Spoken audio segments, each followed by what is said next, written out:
Greater Sandton and beyond. Get ready for the Sandton Times Hour with your host, Alexander. Ladies and gentlemen, everyone in between and beyond, welcome to the Sandton Times Hour, edition 174. It's week 37 of 2024. And I'd like to remind you that the Sandton Times Hour is available on all good leading digital audio platforms.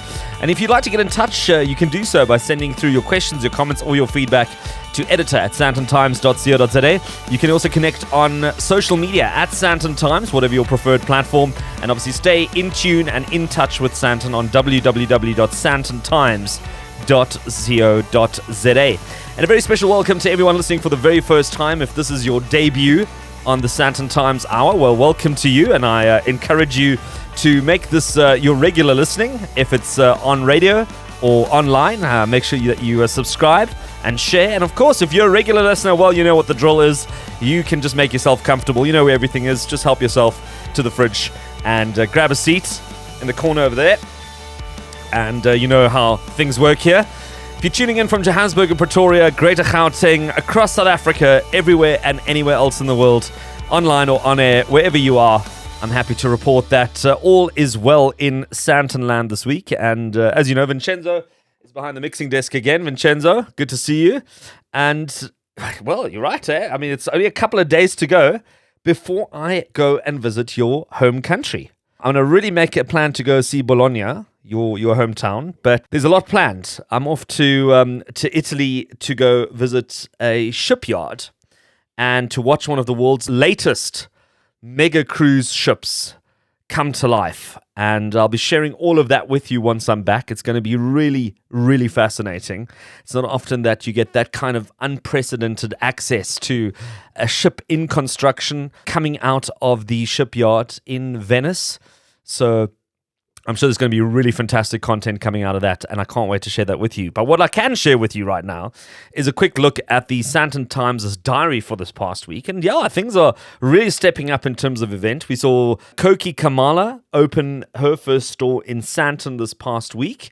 That's how the week kicked off on a Monday. Then I managed to pop into the courtyard in Sandton to see some of their new refurbishments to the general areas. I believe the rooms are next, and I'm sure the hotel will be looking quite spiffy once it's all renovated and ready to go. But I must say, I had a really fabulous lunch there. So things are really stepping up there as the company is progressing and growing in the hospitality space. Then Everlytic hosted a breakfast on Wednesday morning, and then that was followed by a lunch with Graham Beck, and then a refresh of the Nikki Boutique store in Hyde Park Corner, and then Rockets in Bryanston launched its new media studio. And then I fell into bed that Wednesday. It was jam-packed with things and people and schmoozing and announcements and photos, and it was a really busy Wednesday.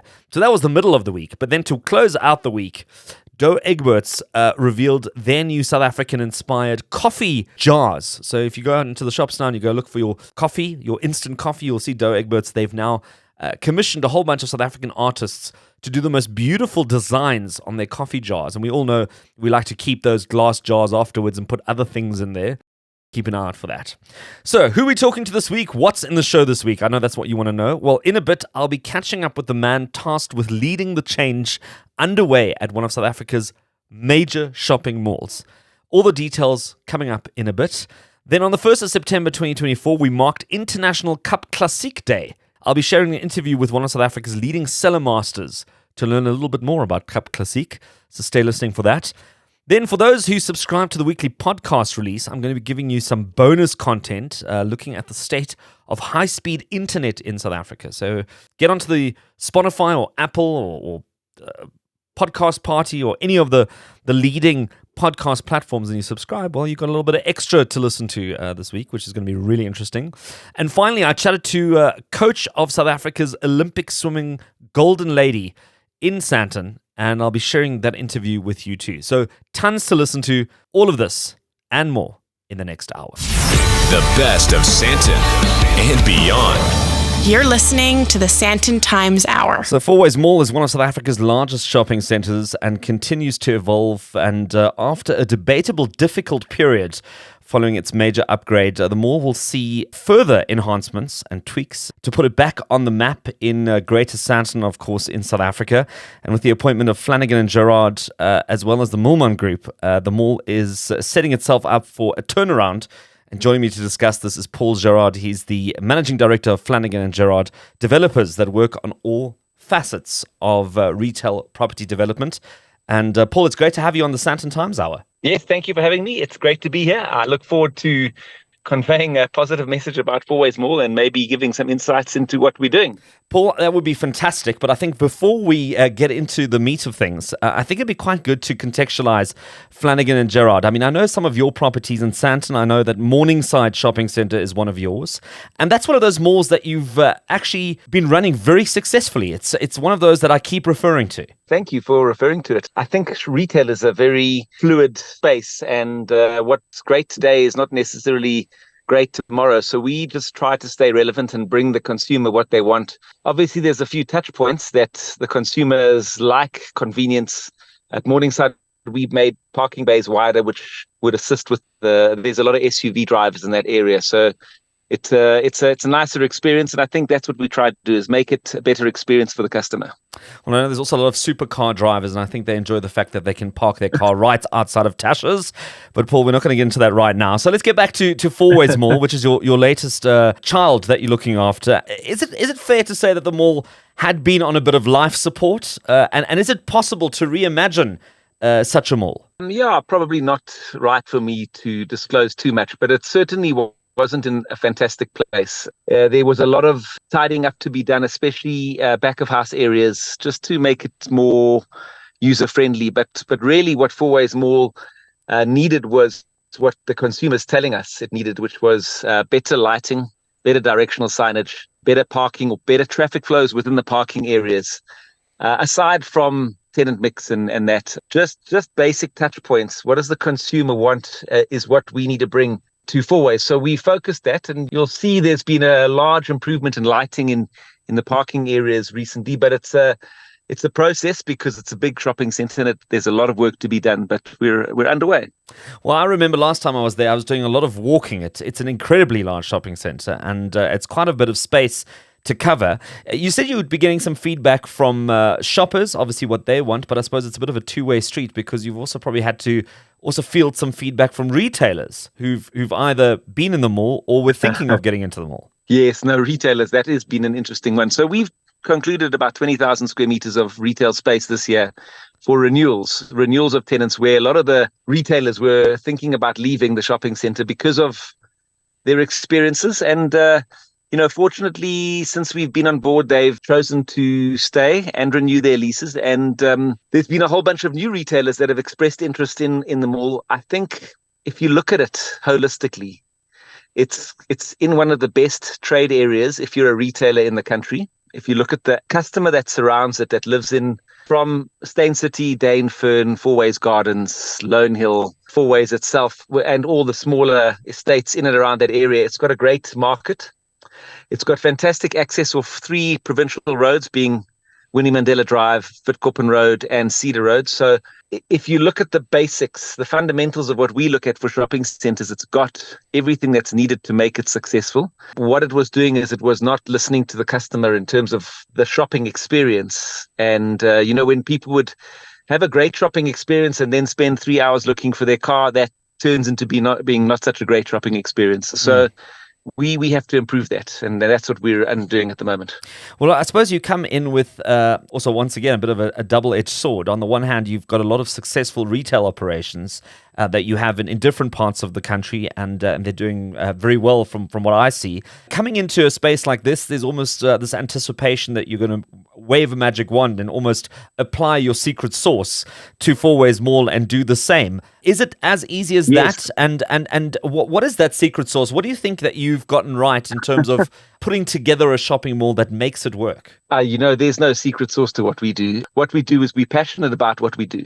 So everybody that works in our business have their responsibilities as if they owned that. And a lot of the people do own a share in our business. We have a very broad ownership structure within Flanagan Gerard, and that's what keeps great talent within the business. But what we do is in your house, if you see a rubbish lying on the floor, you're not just going to leave it there. You're going to pick it up and throw it in the bin.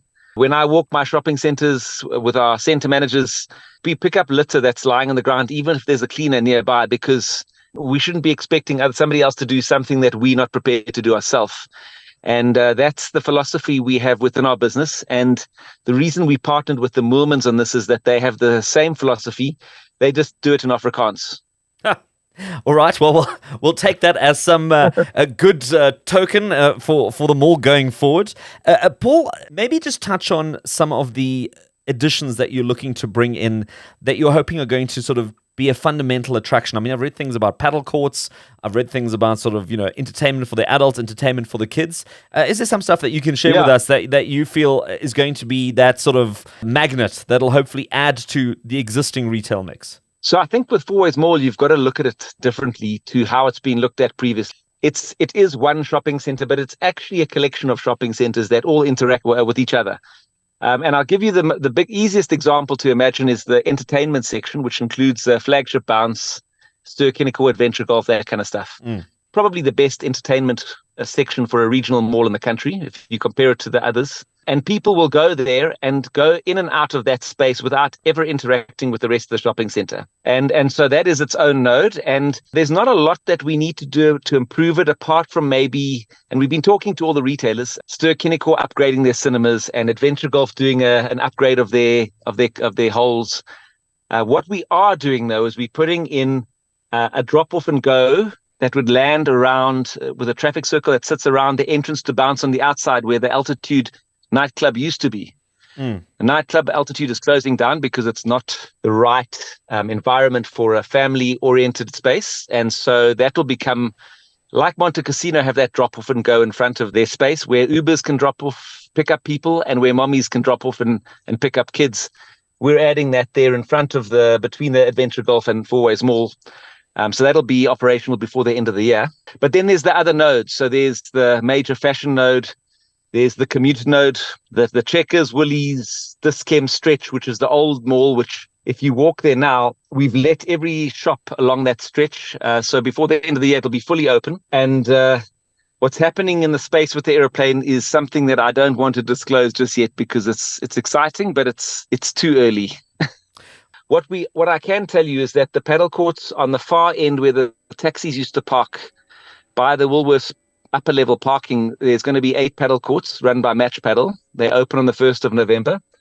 We've done that in conjunction with a VIP parking space where we're not charging anything extra for parking, but we've widened the parking bays and we've given an opportunity for people that want to shop at Woolworths much easier access. And if you go there now, you'll notice the number of Woolies trolleys that are constantly there showing that the Woolworths customers now using that because it's easy and convenient. So that helps spread the energy flows throughout the mall because what we need is we need destinations that create their own energy space. And then what will happen is people will walk between the energy nodes. So if you can imagine on the other side of the shopping center, but also on that upper level, there was a Mr. Price home. That's going to become the Planet Fitness. And within that area, we're creating a fitness hub, which will include other fitness type retailers.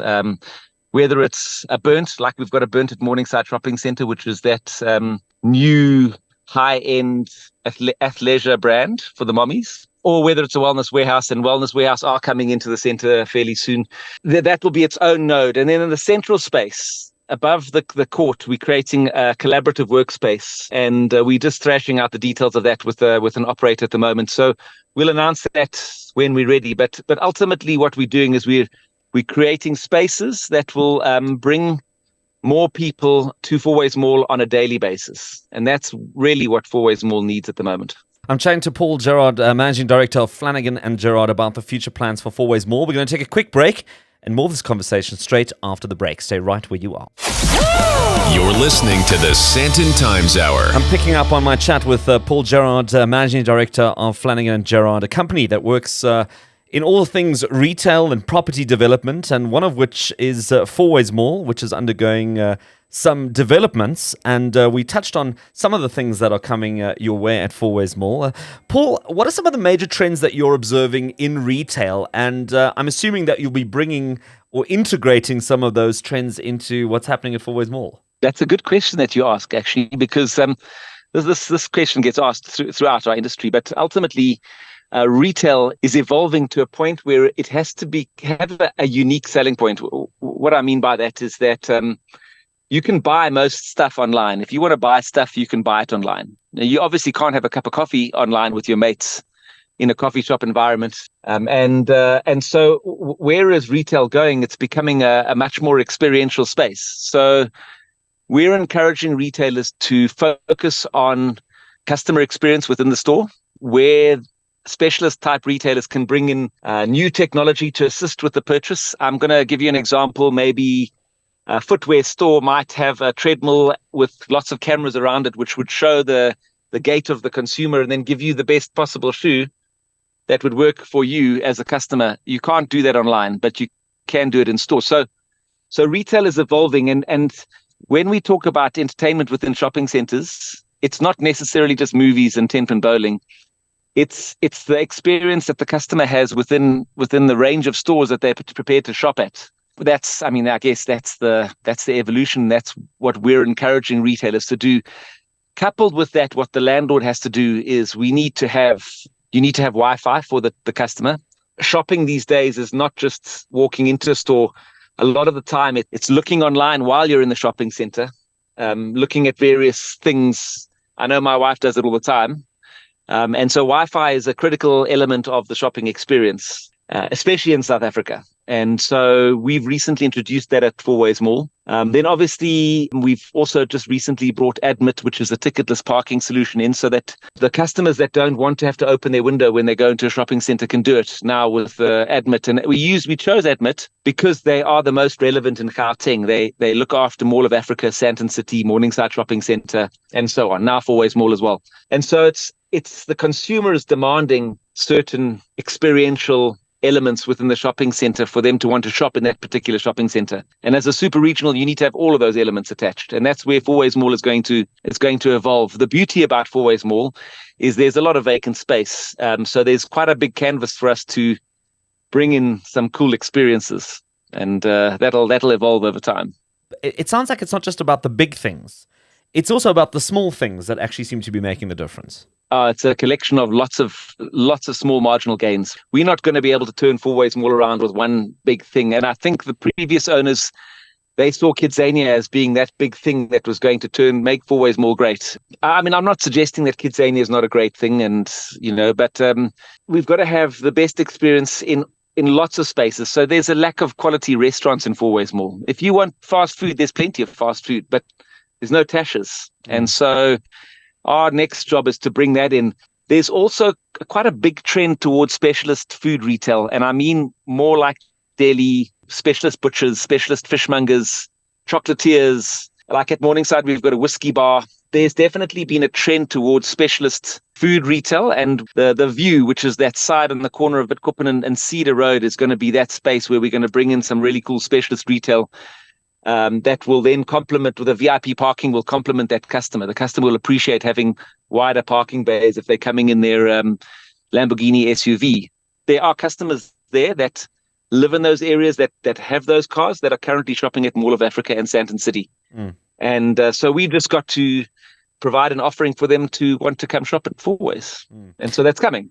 And maybe with reference to Kidzania, I mean, for those people who might not remember anymore, because it's all pre-pandemic, that is with reference to that massive plane that's in the heart of the mall that was going to be Kidzania. And I think also, unfortunately, for that business, when COVID came along, it was the worst possible timing for that kind of business to try and happen when everyone's sitting at home. So I think maybe that's just for some people who were wondering about that.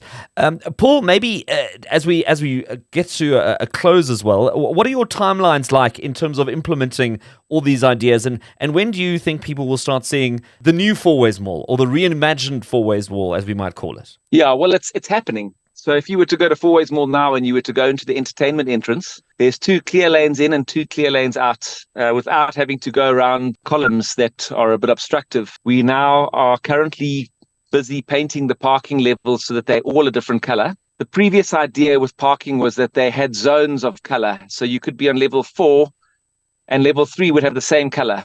And so people don't like that. People like a color per level. If you park on a particular level, you park on the blue level. That's what you remember.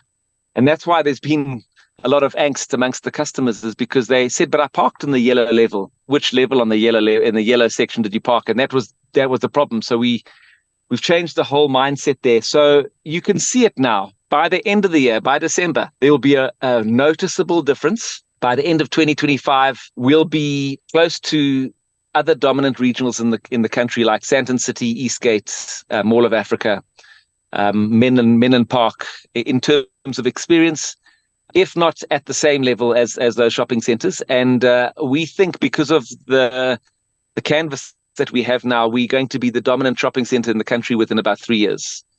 But that's us being optimistic. Who knows what the future may hold?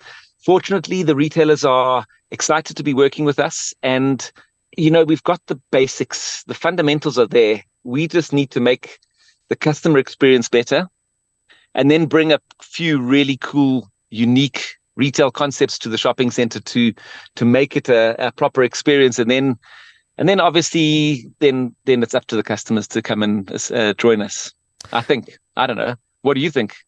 Well, I'm going to be taking a walk about, hopefully, in the coming weeks and months, and having a look for myself. And I'm sure this is not the first or the last time that we'll be talking, Paul. And I'm sure we'll do a follow-up on this as things develop. Paul Gerard, Managing Director of Flanagan Gerard, chatting to me about Fourways Mall, and we'll be keeping a close eye on that, as mentioned. And Paul, it's been great having you on the Sandton Times Hour. Yeah, well, thank you for having me. It's really appreciated. I look forward to the next conversation. Hopefully, I can disclose a bit more at that point. You're listening to the Sandton Times Hour. As we get into the second half of the Sandton Times Hour, don't forget that if you caught something interesting, intriguing, delightful on the show this week, but you missed some of the details, you can't remember who we spoke to or what the topic was, hop onto the Sandton Times, that's www.sandtontimes.co.za, and explore the comprehensive show notes. So all you need to know, all the information right there, and you can read it in your own time. And a lot of people I know listen to the show whilst they're reading the website, which is also a good way of doing it. And also don't forget that you can connect with the Sandton Times on social media. So go on to Instagram, Facebook, Twitter, whichever one you prefer, and follow Sandton Times there and get all the information right where you like it, when you like it, in front of your scrolling or part of your scrolling routine. So South Africa celebrated International Cap Classique Day on the 1st of September, and to mark this, Graham Beck hosted an intimate luncheon this past week. And I got a chance to catch up with Graham Beck Cellarmaster Pierre De Klerk about the significance of this particular day, and I kicked off our chat and asked him about the reason for the gathering. To just really showcase the true potential of Cap Classique and also the vintage range that we produce that is not always available on everyday shelves in the market. So it gives us the opportunity to do a nice intimate one-on-one to explain the wines, which you also don't always get the chance to do. There was an interesting change in the industry around renaming it from MCC, which a lot of people know, to just Cap Classique. Why was the decision made to drop the method? So we're just encouraging people to rather talk about Cap Classique. It's not a rule change. It's not a law, anything like that. MCC, obviously, a lot of people know, but a lot of people also still, unfortunately, call it champagne or whatever they call it. But if you go and Google MCC, you get to the Melbourne Cricket Club. Better for us to rather talk about Cap Classique, which showcases the product itself, rather than method Cap Classique, which more describes the method of producing the final product. So let's touch on these vintage bottles that you're showcasing today. A lot of people know the general Graham Beck produce that comes out, the Brut, the Demi-Sec, the Cuvée Clive, which is top of the range. Yes. What makes the vintage bottles different to what people normally consume? So our vintage range, the first big difference is the fact that it spends a minimum of 4 years on the lease, whereas our non-vintages go 15 to 18 months on the lease. So much more depth of flavor, much more complex wines, much more texture on the palate. And we've got 3 releases in the vintage range. So one is a Blanc de Blanc, 100% Chardonnay, whereas the Brut non-vintage is a blend of Chardonnay and Pinot Noir. So it's a showcase of the best Chardonnays in a given vintage. On the rosé side, it's a showcase of the best Pinot Noir in a given vintage. And then we have a vintage called Ultra Brut, which is a showcase in no sugar added. So it's a very, very dry style and quite unique in the sense that it's a niche market kind of product. So it just affords us the opportunity to show the potential of and the ageability of the wines that we can produce in South Africa. How has Cap Classique been performing both in South Africa but also internationally as a South African product? It's quite buoyant. We're the only category in the wine industry that's growing by double digits every 5 years. Years ago, when I started at Grainbeck, I think we were maybe 35, 40, Cap Classique producers, and now we know of over 250. So obviously, it's a category that's very exciting. It's very alluring. It's quite sexy, and everybody seems to want to produce a beautiful Cap Classique, and that's great. And on the international market, we've made beautiful strides over the last couple of years, the last 4 years or so. Gaining big market share in the UK as well as in America and some in Europe as well as more north in Africa. If you had to, and in mind this might be a bit of a biased question, but if you had to look at what South Africa is producing in terms of Cap Classique compared to a lot of the other things that we know around the world, like Champagne, Prosecco, Zect, we were talking about the UK Fizz, which is one of the other sort of emerging markets for this type of spirit. How do we compare with the rest of the world? Well, I think we can very, very easily and proudly stand tall and be proud of the product that we produce. I mean, if you look at international market, just mentioning Tim Atkin, a master of wine from the UK, he, every year he seems to find more beautiful Cap Classiques. And with his special report yesterday and the day before, I think there were 6 Cap Classiques, whereas previously there was only 2. So that's a great showcase for us, feather in the cap. And if you look at some of the champagnes, I'm not even going to go to Prosecco, I'm sorry, but if you look at some of the champagnes, they're 15 to 18 months on the lease and they cost you an arm and a leg. Whereas if you go spend the same money in South Africa, you get beautiful complexity, you get sunshine fruit, you get so much more bang for your buck. So it really is worthwhile trying, the one next to the other and showcasing the quality for yourself. In terms of Grainbeck, is it an exercise of reinforcing what you currently have, growing the core product stronger, or is there also a bit of pressure on the winemaker to constantly innovate, come up with new things, kind of go maybe into new trends? Like, obviously we've got a big trend happening in terms of zero alcohol spirits. Which one do you kind of fall into? Obviously, we know where our bread and butter is, so there's some things that we need to keep constant and consistent, especially on the non-vintage styles. That is our house style, but we like to see ourselves as innovators as well. So some of the wines you're going to taste today will showcase that innovation and our research and development, and we put a lot of stock on that. It's very important for us to trial and error and find new methods, find new sites, find new fermentation methods. Vessels, we're constantly experimenting and keeping ourselves abreast of everything that's happening in the industry. What are some of the rules of thumb in terms of consuming Cap Classique? I know a lot of people say there's a certain way it has to be chilled, a certain way it has to be opened. I mean, I know Sabrage has become a bit of a trendy thing as well. Yeah. What are your recommendations as a professional in the space for people who want to have the perfect glass? The first starting point is it's got to be cold.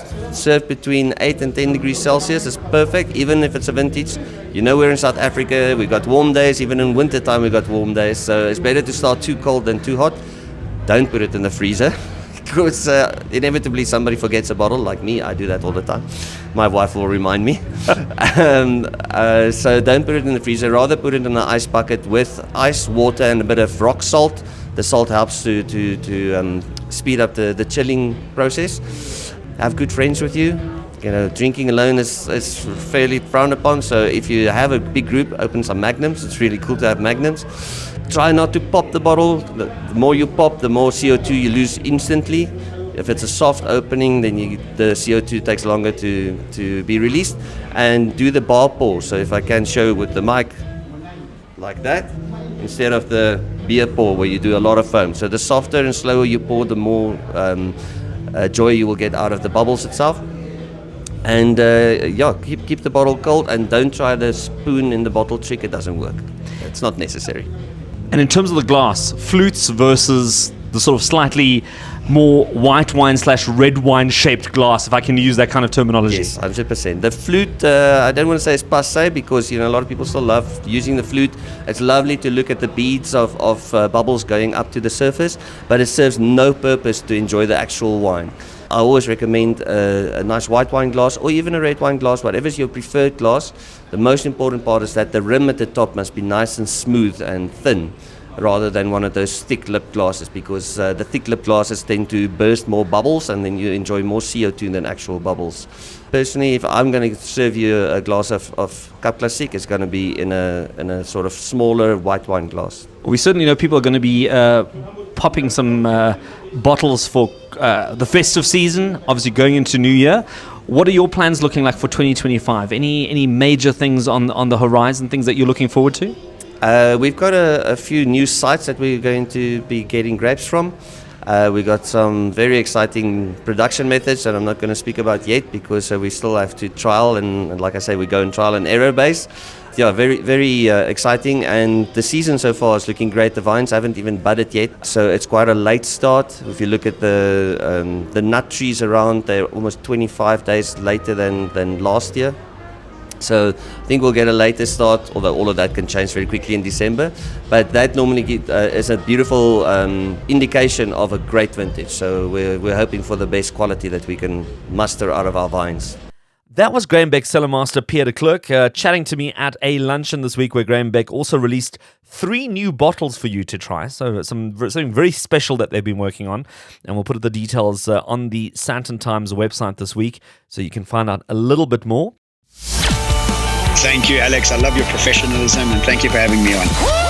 You're listening to the Sandton Times Hour. Well, a change of pace on the Sandton Times Hour as we turn to all things ISPs and internet. And who could imagine a world without Wi-Fi, without high-speed internet that services so many of the different things that we've got, from streaming television, streaming the internet, using the internet, your cameras possibly at home if you've got sort of a Wi-Fi camera system set up. All of these things are dependent on consistent, strong internet and ISP providers that can continuously do this even if it's 2 o'clock in the morning.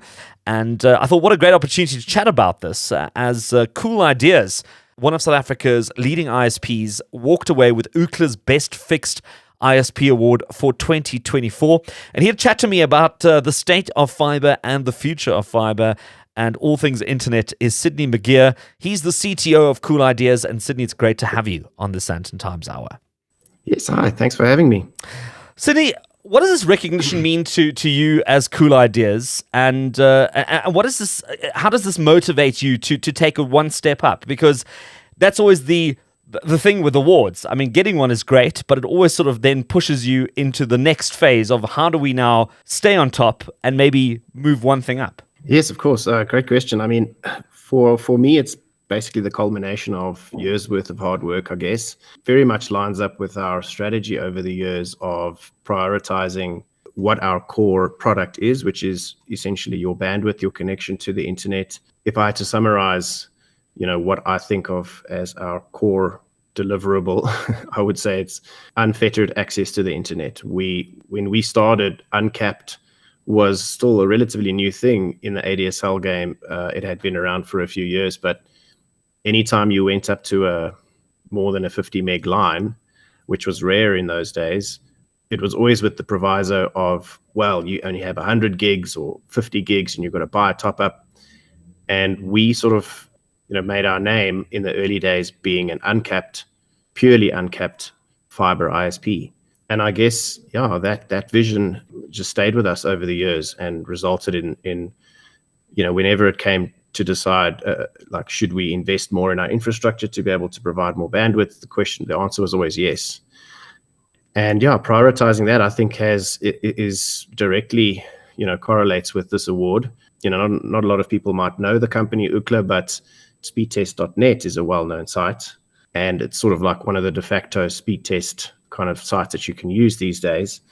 And with their kind of third-party gathering of these statistics, it just shows that we're going in the right direction in terms of giving our customers the best possible internet experience.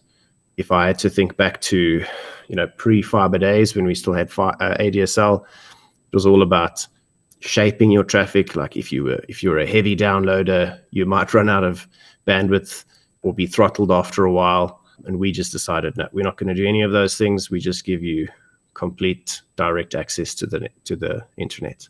You touched on the speed test, and I'm glad you did, because you got quite an incredible score there, well into the 80s, and you've beat several top ISPs in that space, and it's something quite fun to do, especially if you go visit hotels as well, is to kind of log on and see what the speed really is. I mean, there's the acclaimed speed, and then there's the actual speed of what internet you get in different places. Yeah. What does it take to make sure that you're constantly delivering that? Because that's always the thing, you sign up for something, you're promised X amount, but then, when you don't get it, that's obviously when disappointment kicks in, and then obviously customers leave. But what have you done to try and keep that a consistent deliverable?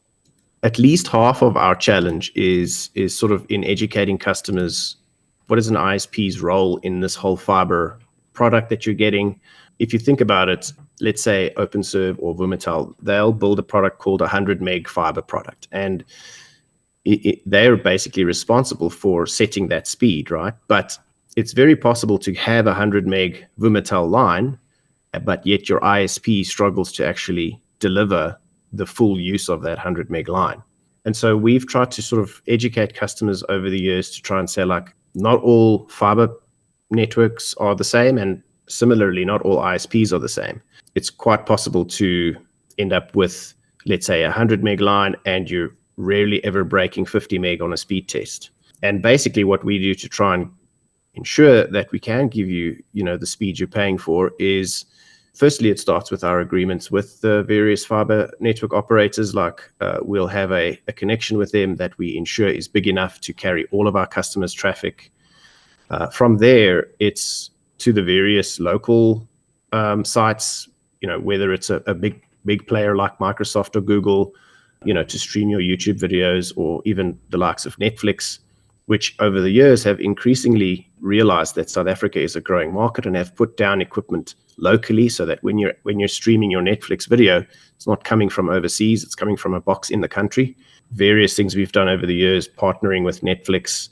What Netflix will often do with an ISP is say, okay, you've got a certain amount of traffic that seems to be destined for your ISP's IP address range. Because of that, we'll give you a Netflix server. You can put it down anywhere on your network, and that'll just ensure that all of your customers who use Netflix will have the greatest experience possible. We kind of like try to push hard to get those kinds of deals in place. Netflix is just one example, but we've got Google on our network. We've got Akamai, which is one of the bigger sort of what they call content delivery networks. And that makes, for your high volume, kind of like more popular services, that makes all the difference, because now you're fetching it from just a few hops away. And then in terms of international, we've always tried to stay ahead of the curve, very closely watching our traffic demand levels and how they evolve over time, and just always over provisioning, just making sure that if we sit at an average of 80% on our international bandwidth, don't leave it there. Upgrade, get to the point where we're sitting at a 50% average. Rather have that 50% headroom, so that if we do have a busy day and it's a big sporting event and something needs to be streamed to thousands of customers at once, that it just handles it no sweat. It kind of sounds like that we're very much on par with what's happening globally. Have I got that right, or are we a little bit ahead or a little bit behind? It's actually interesting, because I feel like South Africa is ahead. If you look at what's happening in the States at the moment, it's a little bit of a mess in terms of broadband reach. Of course, you've got a very different geographic layout, and it's hard to get to some of the sort of further out areas. But in general, the way that the broadband rollout has been handled in the States isn't the greatest. A lot of people have criticized it. You do have some monopolies there that have really hampered the progress. If you look at something like Google's fiber project, they've basically put it on hold because of all of these technical challenges. It was, for a while, it was just a buzz in the news. Google's doing fibered neighborhoods, and they're tackling city by city in the States, and that's sort of quietened down because of all of these challenges. And in South Africa, yes, we're a much smaller country, but we haven't had problems like that. We've actually accelerated, and in terms of fiber, we're actually very close to typical European countries that have had fiber for a decade or two. So I'd say we actually, just in terms of what's available, we're actually ahead of the curve. I would say there's probably some room, don't let the fiber networks hear me say this, but there's probably some room for prices to come down. Ultimately, they dictate the prices because they spend the money digging up the roads and putting the fiber down. But other than that, like I say, I think we're probably ahead of the curve internationally. What's an interdependence that takes place there? I mean, there's sort of an ecosystem that you both have to live in, both the hardware and, I suppose, the software providers in this entire thing that makes the internet and Wi-Fi work. There must be some infrastructure challenges that take place when it comes to that, because you're sort of very dependent on that. And how do you overcome some of those challenges? Well, that's actually a very good point. I think one of the smart ways that we've tried to sort of punch above our weight is, we were very lucky to move into a building that had a fully fitted out data center, a very small data center, of course, but it afforded us the ability to start keeping equipment at our head office that we would normally have had to pay for space at a typical colo data center.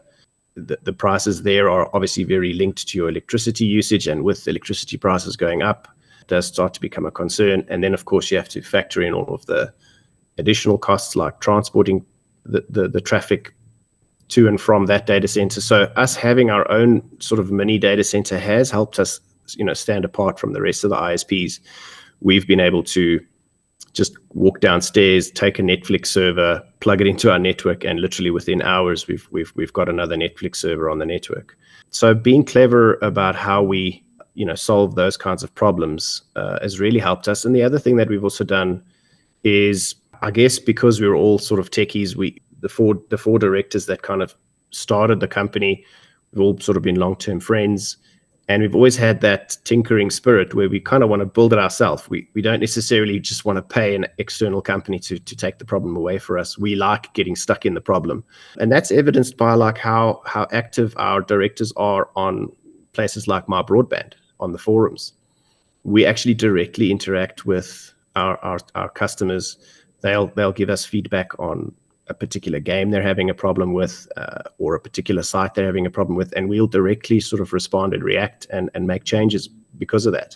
And that ability of ourselves to kind of just jump in and fix the thing ourselves rather than wait for an external vendor or support provider to do it for us has, I think, closed that gap.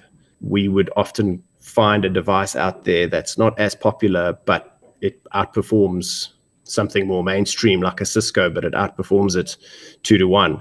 And we try to do things like that over the years just to set ourselves apart, be creative, and be problem solvers.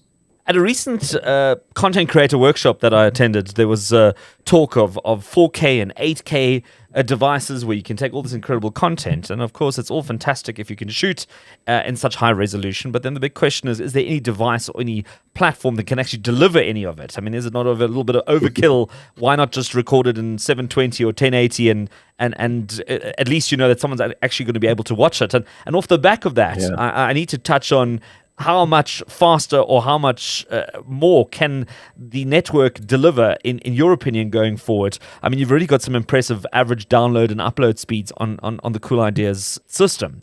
But from what you've seen in terms of kind of where things are going, are we looking to double, triple our speeds in the next couple of years? Yeah, actually, I'm one of those optimistic people that feels like the sky's the limit. Just as soon as we get faster average connections, they'll come up with something else that we need to stream. If I think back to the early days of fiber, how big of a push there was to be able to, cancel your DSTV and stream everything, off of a little streaming box.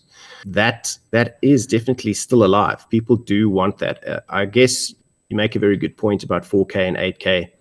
I got my opinions about the tech itself. I feel like if you're going to record in 8K, that's fine, but you might not broadcast in 8K. If you record in 8K, you've got a bigger canvas to work with if you do need to edit things or zoom in. But broadcasting in 8K, I can see a very minimal sort of benefit from it, even with high-end TVs. And for a while, it's going to be unattainable for people. So I wouldn't say that the resolution of video content, but maybe more of the selection, what's out there, what can be streamed to your house. If you look at the likes of NVIDIA's GeForce Now game streaming service, that's another good example of trying to create a new sector that uses up the additional bandwidth that you have on your line. Most people, even if with a 100 meg line, don't max out their line all the time. So it's almost like a field of dreams kind of situation. We've given people these fast connections, and now it's up to the content creators out there to make things that people want to stream to their house. There are things like smart home automation and maybe even your CCTV cameras that you want to be able to view from anywhere, and so you need a good connection at home to be able to view that on your phone when you're overseas or whatever. So I do think there's some room for on-site services, things that you want to install at your home that benefit from having a nice fast internet connection. But also, just like I say, content providers need to now give us more reasons to stream. There's already a huge abundance of video streaming platforms, but what about other stuff? What about, like I say, game streaming or smart home stuff? Yeah, I think the sky's the limit, really. I sort of see a future where you don't really choose your line speed anymore. You get a 1 gig line, and it's all kind of, everybody has the same thing. It's really just the over-the-top services that you subscribe to that make it work. Mm.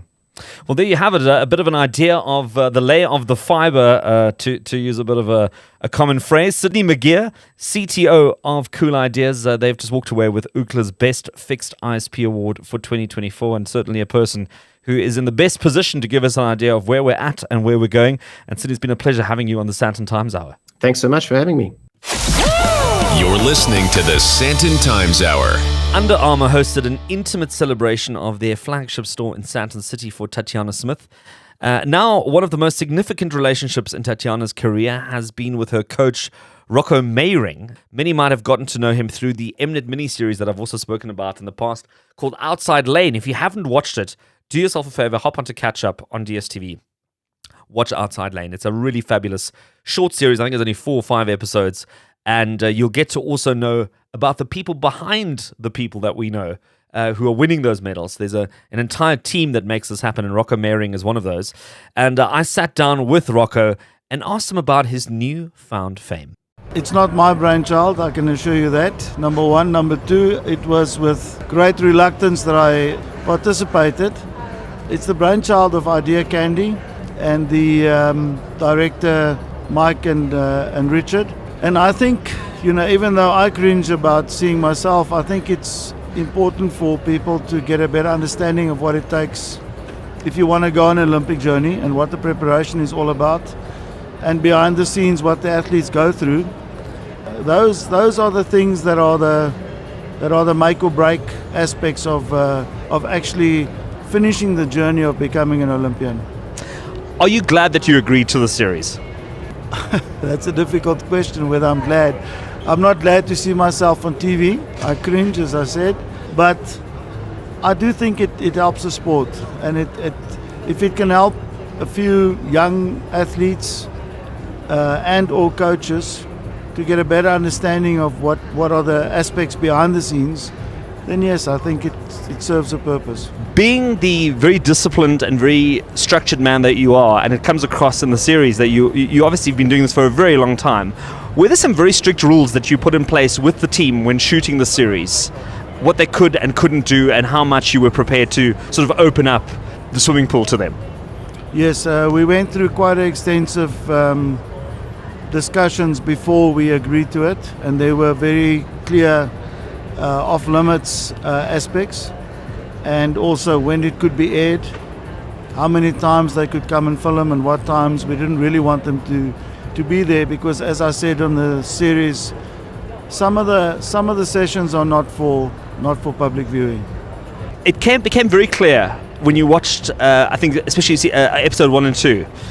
You can see this contrasting conversation that's happening in 2 different boardrooms. In the one, you've got your team negotiating money for a second-hand generator just for the team to be able to have lights to function. In the other scene, you've got an overseas US swimming pool 5 cameras, iPads, high tech, super organized. And on the one hand, you say, wow, like we really need to get our act together and get much more tech. On the other hand, you look at it and you go, well, is this maybe what gives us so much grit as South African sports people, is that we are not just fighting in the pool and competing, but we're also competing against so many other elements, and that's what makes us so strong? I think the answer is somewhere in the middle. But the most important aspect is grit. And with that, I'm not saying the international teams don't have grit, not at all. But that's the one thing we can't lose. We can't lose that grit and a little bit of a chip on the shoulder of South Africans that we want to prove ourselves. We want to make a mark internationally.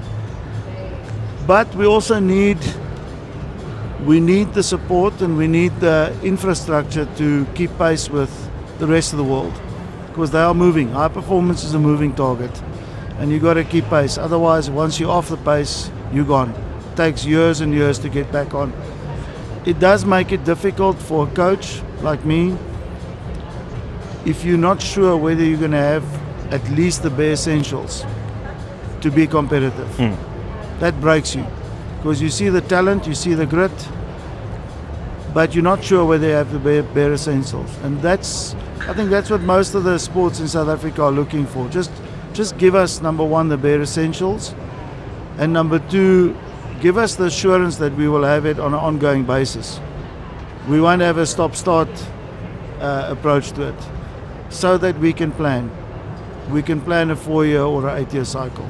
Those are the fundamentals. Without that, you have no chance. Off the back of what we've seen, you've got this incredible setup at Tux in terms of some great team members who are committed to swimming. You've obviously got your systems and your regiments in place, but it's only a slice or a percentage of the rest of South Africa. And when I saw that, I thought, well, what's happening in places like Bloemfontein or Durban or Cape Town or even Gqeberha? Do you have a dream or a vision that what's happening in this small part of South Africa could possibly spread into more regions of South Africa, getting more of these undiscovered swimmers that we haven't even heard about onto the global stage? Yes, for sure. We need it in more places in South Africa. We have on an ongoing basis coaches visiting us, spending time on pool deck, coming to see what do we do. We're an open book. And I work at a university. We have to have an impact in our environment, and it's a state-owned university. So there's nothing secret, but we are not the National Federation. That's not our mandate. That's the National Federation's mandate. And I know they're trying to do what they can do. So I think it's more a situation of people taking the opportunity to come and spend time with us or contact us. There are clubs that I help on an ongoing daily basis that are in far-flung areas in South Africa that people don't know about. We have at the moment we have 40 Botswana swimmers with their coaches spending time at the university and training with us and learning from us. We want to learn from the Botswanas. How did they get that 200-meter runner to win the gold in the athletics? So it's more a question of don't wait for formal invitations. We live in Africa. Let's do it the African way. Pitch up and say we're here and we want to see what you're doing. I'll be the last one to say you can't come. Off the back of that, I think there's a bit of a swimming bug that's probably bitten a lot of South Africans after seeing our performance in the water again after another successful Olympics, I'd like to say. For people who've got kids, young kids, maybe teenagers who are saying, Mom, I really want to give this a stab. What kind of suggestion or what kind of recommendation do you have to those kids and also to those parents if they want to get serious about swimming and potentially start competing on a global stage? Well, once a child is swimming regularly and they're showing talent and they're showing the will, because you don't need loads of talent, you need loads of will. Then the next thing is to make an effort of understanding what does this journey actually look like. Because I think that's the scary part. People don't really know what do my 12-year-old daughter, what does she need to do? What is the step-by-step process that she needs to follow? What are the important things when she's 14, when she's 16, when she's 18? And how do I, as a parent, the ultimate custodian of my child, how do I gauge whether we're on track, whether we've exploited our immediate environment? Because those are the difficult questions. Should I stay? Should I go? That's what I ask myself as well as a coach. As a South African coach, are we doomed or are we okay? Are we going to be competitive? And I then take the trouble of going out there and finding out, benchmarking where we are compared to the rest of the world. And it starts with when the kids are showing the inclination. Start benchmarking, but you have to have a clear understanding of what the route looks like, so that you can effectively do the benchmarking. Is it an expensive sport to pursue, or is it as simple as a swimming costume, a swimming cap, and a pool? I think people make it more expensive than what it is, especially in the age group swimming circles. People believe we need to have very expensive tech suits and so on. You don't. It's not cheap, but it's not a sport like golf or cycling, or which I assume is a lot more expensive. So it is accessible to your normal middle class and above families. The coaching fees are not exorbitant. We have very good coaches around South Africa, very good club system, So it is accessible. It's more a fact of, as I said, have I exploited my immediate environment? Tatjana's coach, who was in Joburg, when he said to me, I can't take her any further, he handed her over to me. It's the biggest gift he could have given her and myself, because he realized that's where I could take her and not any further. And those are the things that are important. That was Coach Rocco Meiring at the Under Armour store in Sandton City, sharing a bit about his newfound fame on Outside Lane, the new Mnet mini-series, and what it takes to become an Olympic swimmer. You'd be surprised, and it is so interesting to watch. And with that, it's all we have time for this week on the Sandton Times Hour. As always, available on all good podcast platforms, Apple, Amazon, Spotify, Podcast Party, AfriPods, and so many more. You pick one and just do it. Also, you can get in touch by emailing editor@sandtontimes.co.za. You can connect on social media @Sandton Times, and also log on to www.sandtontimes.co.za. And feel free to send through your questions, your comments, your feedback. All of that is welcome and is considered. So don't think it's not worthwhile or it's just goes unnoticed. It doesn't. We make every effort to read all of it. Thank you to all my guests who made the time to be on the show this week, and of course the team behind the scenes that makes sure that everything's lined up and locked in and doing what it needs to do, and highly appreciative all the time. And thank you to you for listening, and we'll do it all again next week.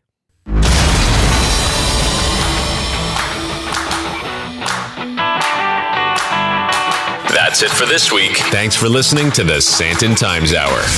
And if you enjoyed it, be sure to share it.